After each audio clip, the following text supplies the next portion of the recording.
మీరు నమ్మరు ఆ మాట. ఆ టైం కూడా లేదండి. కాకపోతే నన్ను కన్సల్ట్ చేసిన 4-5 వేషాలు ఉన్నాయి.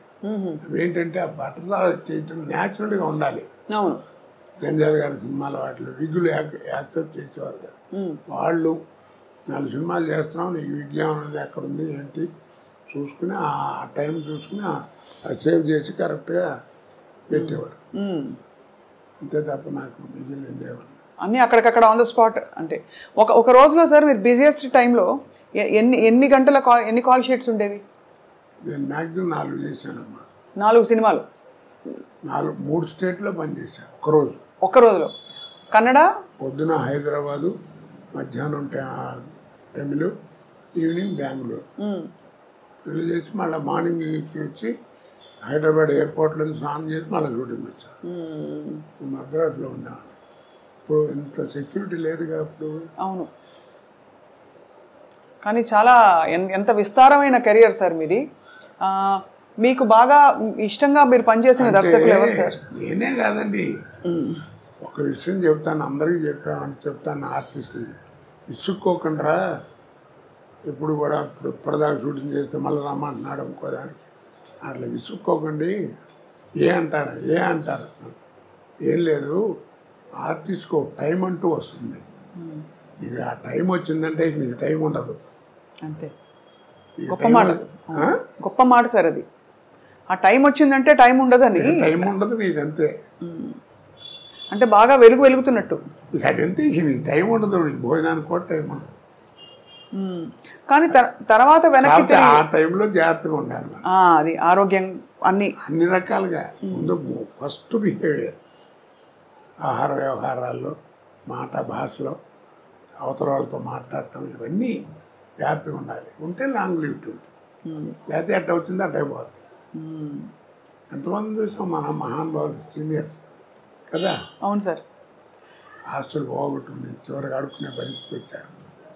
వాళ్ళకి ఏం కర్మ చెప్పండి. అదే బిహేవియర్. కాస్త మనకి మంచి టైం వస్తుంది. టైం వచ్చినప్పుడు టైం ఉండదు. ఆ టైంలోనే మనం జాగ్రత్తగా ఉండాలి. ఏ రకంగానో ఏదో భగవంతుడు నాకు నా పిల్లలు వాళ్ళ అదృష్టం బాగుండి అలాంటివి ఏం జరగలేదు, ఏదో వెళ్ళిపోతాను అంతే. ఆ మధ్య చాలా బాధేసింది సార్, మీరు ఒక వీడియో పెట్టవలసిన పరిస్థితి వచ్చింది. మీడియాలో మీకు ఏదో అయిందనే వచ్చే వార్త రావడం. ఇప్పుడు నేనేం సిగ్గుపడినా. ఇప్పుడు నువ్వు వచ్చావు, ఏం చెప్పాను? పిక్కలు కాస్త నొప్పిగా ఉన్నాయమ్మా, కట్టారు డాక్టర్ ఇది కాసేపు కష్టం, అందుకని కాస్త నడవటం అది కష్టం అని చెప్పాను. తప్పే ఉంది దాంట్లో. వాడెవడో కొరచునాథలో చచ్చిపోయాడని పెట్టాడు ఒకసారి. నేను పిలిచి కేకలేసాను, తప్పయ్యి అది. మీ నాన్నకి రా 75 ఏళ్ళు వస్తే కాళ్ళు నొప్పి కళ్ళు నొప్పి ఏదో ఒకటి వస్తాయి కదా, అలాగే నాకు కూడా వచ్చింది. నేను మంచినే కదా, మరి నువ్వు దానికి పెద్ద టీవీలో వీడి చెప్పాల్సిన కర్మ ఏంటి నీకు? తప్పు కదా. దాని మీద రూపాయలు సంపాదిస్తావా? కేకలేసాను నేను. పాపం సుశీల్ గారు పోయిందన్నారు, ఒకసారి జానకి గారు పోయిందన్నారు. ఆవిడ పాపం అమెరికాలోనే ఎక్కడ ఉంది అప్పుడు సుశీల్ గారు. ఆవిడ అక్కడి నుంచి ఇంటర్వ్యూ, నేను బాగానే ఉన్నాను, నా మీద అట్లా పెట్టకండి. ఎదుగో అక్కడ ఫోటోలు ఉంటాయి ఆవిడతో. జానకి గారి ఫోటో లోపల ఎక్కడ ఉండాలి, అది కెమెరా ఫోటో తీయించలేదు నేను బయట. ఇంటికి వచ్చారు, ఇంటి భోజనాలు చేశారు. చాలా అందరూ వస్తుంటారు నా ఇంటికి. ఇప్పుడు వస్తారా సార్ బాబుమోహన్ గారు, బ్రహ్మానందం గారు? ఎందుకంటే బాబుమోహన్ గారు మీరు కాంబినేషన్ అదిరిపోయింది అందరికీ. అదొక కాంబినేషన్ అండి. అది ఇండస్ట్రీలో ఎవరికి పెద్దగా రాదు. అది ఎలా రావు గోపాలరావు, రామలింగయ్య గారు అంటే వాళ్ళ వేషాలు పెక్యులర్గా ఉండేవి. అవును. మా ఇదేంటంటే ఒక స్టాండర్డ్ కామెడీ, స్టాండర్డ్ అంతే కాదు. ఆడిదంతా వీడు పడతాడు, ఆడిదంతా సినిమా సినిమాలు తెలిసి కూడా నవ్వేవారు. రాదు బాబుమోహన్ మంచి టైమింగ్ ఉన్న ఆర్టిస్ట్. సినిమాలు చూస్తే వాడి తన్నులు చూస్తే అసలు సారి కూడా అట్ట కాలు తగిలి ఎర్రదు, అట్ట టచ్ అవడం అంటే పడిపోయాడు. మంచి టైమింగ్ ఉన్నాడు. ఎందుకంటే డాన్స్ అది వచ్చు అతనికి, అది ప్రాప్తం. అది సార్ మీరు అన్నట్టు రంగస్థల అనుభవం, రేడియో అనుభవం, అది వాయిస్ మాడ్యులేషన్, హావభావాలు, బాడీ లాంగ్వేజ్ కొంతవరకు. కానీ డాన్స్, పౌరాణిక పద్యాలు ఇవన్నీ కూడా నేర్చుకున్నారా సార్ మీరు? నేను పౌరాణిక పద్యాలు నేర్చుకోలేదమ్మా. పౌరాణిక చిన్న నాటకాలు పెద్దగా వేయలేను, ఎన్నో వేసాను.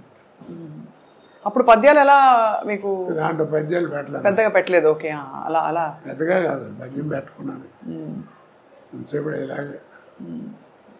ధూళిపాల గారు దుర్యోధనుడు అద్భుతంగా ఉంటుంది, అమ్మాయి సభ చేస్తుంది. ఆయన పాఠం పద్యం ఉండదు దాంట్లో, ఒక పద్యం చదివేవాడు. కౌరవ పాండవులు వీళ్ళు పెను కాలం చెరువు అయ్యి అని కృష్ణుడు దగ్గర, అది కూడా మామూలుగా చదివేవాడు. మీరు శాసనసభ్యులుగా ఒక టర్మ్ చేశారు, రాజకీయాల నుంచి అప్పుడు తర్వాత మీరు దూరం అయ్యారా లేక అవసరం లేదు ఇంకా చాలించుకున్నారు? నేనే చాలు అనవసరం ఇట్టాను దాంట్లో. నచ్చలేదా సార్ రాజకీయ జీవితం? బాగాలేదనిపించిందా రాజకీయ? నచ్చలేదమ్మా, నాకు సూట్ కాలేదనిపించింది. ఎందుకంటే మీరు రాజకీయపరమైన వేషాలు చాలా వేశారు. ఒక టైంలో మీకు కొంచెం గొడవలు కూడా అయ్యాయి ఆ మండలాధీశుడు సినిమా తర్వాత. సో మరి రాజకీయాలు మీకు అసలు ఆ వాతావరణం నచ్చలేదంటారు. అయితే ఎందుకు నచ్చలేదు సార్? అంటే చాలామంది అదొక అవకాశంగా అదృష్టంగా కూడా భావిస్తారు కదా. అంటే నేను పనిచేసినప్పుడు పాలిటిక్స్ అండి, ఇప్పుడు పాలిట్రిక్స్, ఆ ట్రిక్కులు నాకు రావు, మరి ఎందుకని దూరంగా ఉన్నా. అవును, కానీ అదే సార్ అనిపిస్తుంది, అంటే అంత గొప్ప జీవితం, గొప్ప అవకాశాలు మీకు వచ్చిన తర్వాత ఇప్పుడు మీరు టైం అంతా మీరు కుటుంబం నుంచి దూరంగా ఉన్నాను, కష్టపడి పనిచేశాననే ఫీలింగ్లో ఉన్నారు కదా సార్, బాధ.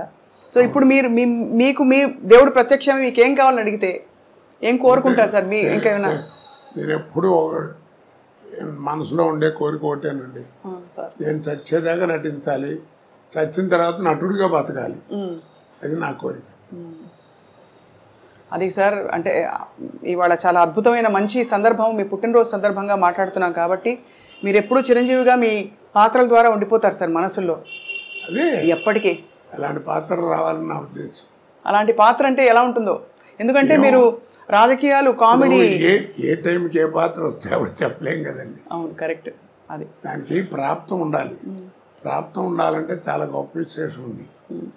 ఇప్పుడు రామావతారంలో ఆంజనేయ స్వామి అంత గొప్పవాడు, కలియుగంలో భక్తరామదాసు అంత గొప్పవాడు కదా.